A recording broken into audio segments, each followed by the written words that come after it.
আবারও একটি রেল দুর্ঘটনা। এবার দুর্ঘটনার কবলে দূরপাল্লার ট্রেন। হাওড়া থেকে মুম্বাই যাওয়ার হাওড়া সিএসএমটি এক্সপ্রেসের কয়েকটি বগি ঝাড়খণ্ডে বেলাইন হয়ে যায়। লাইনচ্যুত হয়েছে অন্তত 18টি বগি। ঘটনায় বেশ কয়েকজনের মৃত্যু হচ্ছে, আহত বহু মানুষ।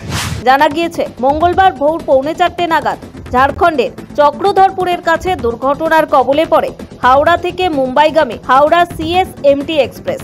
সঙ্গে সঙ্গে ঘটনাস্থলে পৌঁছয় উদ্ধারকারী দল। লাইনচ্যুত হওয়া 18টি কামরার মধ্যে 16টি যাত্রীবাহী কামরা।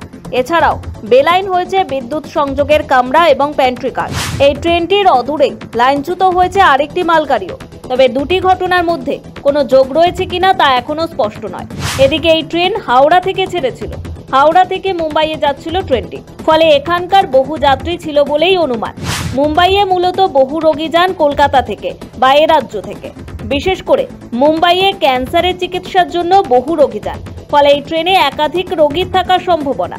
তারা কি অবস্থায় রয়েছে তা নিয়েও উদ্বেগ ছিল। গত 2 মাসে এই নিয়ে 3বার ট্রেন দুর্ঘটনা ঘটল। ঘটনার জেরে আতঙ্কিত যাত্রীরা। গত 2 মাসের মধ্যে একের পর এক ট্রেন দুর্ঘটনা।